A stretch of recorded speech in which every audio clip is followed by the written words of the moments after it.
Bonjour les amis, nous sommes aujourd'hui le 7 février 2023. Avoir ton ciel, ouvrage de tes doigts, la lune et les étoiles que tu fixas. Qu'est-ce que l'homme pour que tu penses à lui, le fils d'un homme pour que tu en prennes souci. Par ces 4 lignes du psaume 8, il nous est proposé d'écouter ce que le psalmiste dit en parlant de l'homme. Tu l'as voulu un peu moindre qu'un Dieu, le couronnant de gloire et d'honneur. Tu l'établis sur les œuvres de tes mains.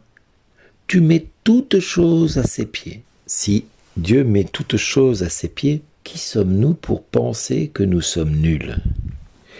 Qui sommes-nous pour penser que nous sommes des ratés? Ou qui sommes-nous pour penser que nous ne méritons pas l'amour qu'il nous manifeste? Nous sommes des hommes et des femmes fragiles qui mettons notre Dieu à la hauteur de ce que nous croyons, qui au lieu de penser que Dieu est le tout autre, ils s'imaginent que Dieu, bien malgré eux, agit de telle manière, parce que l'homme est ingrat, parce que l'homme ne reconnaît pas sa présence.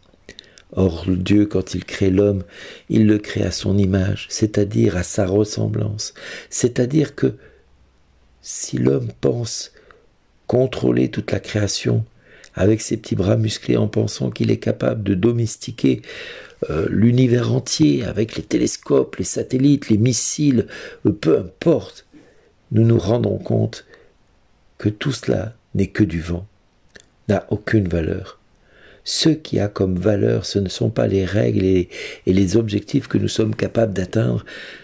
Certes, ils sont beaux ces objectifs, ils sont beaux, elles sont belles ces règles.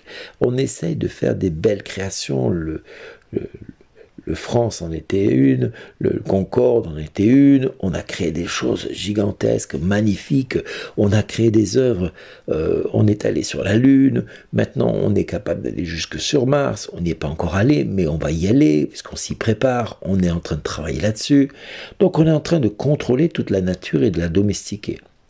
Et à côté de ça, nous la dégradons avec tout ce que nous faisons de mal à côté. Nous la dégradons parce que, au lieu de prendre soin de cette nature qui nous a été confiée, eh bien, nous la maltraitons. Et nous-mêmes, nous nous maltraitons la plupart du temps. La première des créations que nous maltraitons, c'est nous-mêmes. Regardez, moi le premier, combien de fois j'ai mangé des choses qui n'étaient pas forcément bonnes pour mon corps. Et je l'ai fait parce que j'aimais ce plat-là. Je me suis jeté dessus, je me suis, allez, disons-le, goinfré, littéralement, jusqu'au jour où j'ai pris conscience que je devais prendre soin de mon corps, parce qu'il est le temple du Saint-Esprit. Ce temple, il doit être honoré à sa juste valeur. Je ne dois pas le maltraiter, je dois le prendre soin de lui. Et prendre soin de lui, c'est aussi accepter d'aller voir des médecins quand on a besoin d'aller voir un médecin. Parce que les médecins sont aussi la création de Dieu. C'est-à-dire que ces médecins ont été capables par un moment de venir en aide à toutes sortes de maladies et d'enrayer toutes sortes de maladies. Ça ne veut pas dire qu'il faut dépendre totalement d'eux, ça ne veut pas dire non plus de les rendre comme des idoles et de se prosterner devant eux, même si par moments certains aimeraient bien que nous le fassions.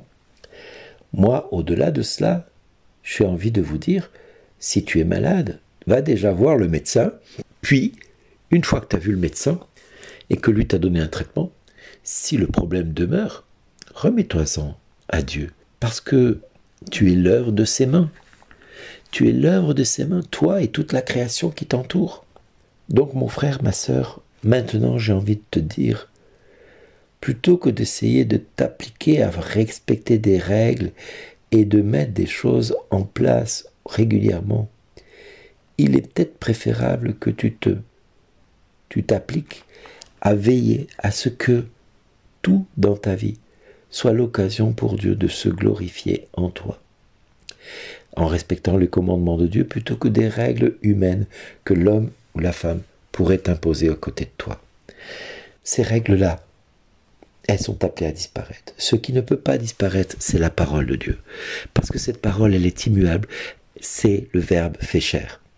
Alors mon frère, ma sœur, puisque cette parole est le Verbe fait chair, Aujourd'hui, je t'invite à écouter cette parole qui retentit certainement dans ton cœur parce qu'il a voulu que tu regardes, que ce soit la Genèse ou l'évangile de Marc ou le psaume. Eh bien, tu as à l'intérieur de ces textes l'occasion de rendre grâce à Dieu pour la merveille que tu es. Parce que Dieu t'a voulu un peu moindre qu'un Dieu, mais il t'a couronné de gloire et d'honneur. Et cela pourquoi? Parce que il t'a établi, toi, et tu peux dire ton prénom maintenant, sur les œuvres de ses mains, et il a mis à tes pieds toutes choses, toutes choses. Alors réjouis-toi, ça veut dire que Dieu t'aime avec une capacité à te proposer un projet d'amour qui dépasse l'entendement, qui dépasse ton raisonnement, qui dépasse ta sagesse. Accueille cela simplement et vis avec Dieu maintenant, dans cette journée, confiant que lui, tu fais partie de sa création et qu'il prend soin de toi. Même si toi tu as l'impression qu'il est loin de toi dans tout ce que tu vis. Mon frère, ma sœur, désormais, incline-toi devant Dieu et adore-le en esprit et en vérité. Et le Seigneur te gratifiera de toutes sortes de bénédictions au ciel, sur terre. C'est ce que Dieu te propose de vivre. Réjouis-toi en toutes circonstances. Réjouis-toi. Amen. Merci d'exister. À très bientôt. Au revoir.